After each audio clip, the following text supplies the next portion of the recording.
औषध नाही, इंजेक्शन नाही, आता ऑपरेशन शिवाय पाठ आणि मानेच्या दुखण्यापासून आराम मिळवा. NC वेलनेस सेंटर, नवल पेट्रोल पंपासमोर, रेल्वे लाईन, सोलापूर.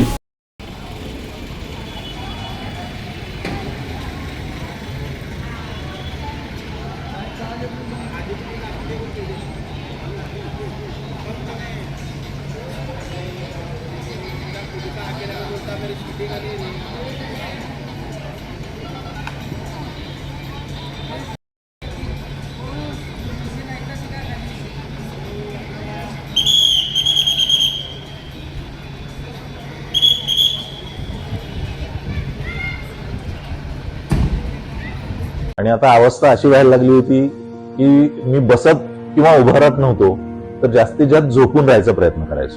सलगपणे आपण एखादं काम करायला लागलो की बॅकमध्ये पेन येतोय. सुरुवातीला मी त्याला इग्नोर करायचा प्रयत्न केला. त्याच्यानंतर मला जाणवलं की इग्नोर करून हे काही कमी होत नाही. या ट्रीटमेंटच्या दरम्यान मला कुठल्याही गोळ्या किंवा इंजेक्शन घेण्यासाठी सुचवलं गेलं नाही. मला पाठदुखीचा खूप त्रास होता. आयुष हॉस्पिटल जयसिंगपूरमध्ये दाखवलं. त्यांनी त्यावर मला सर्जरीचा सल्ला दिला. त्यामुळे मी आज साधारणपणे 90% पर्यंत रिलीफ आहे.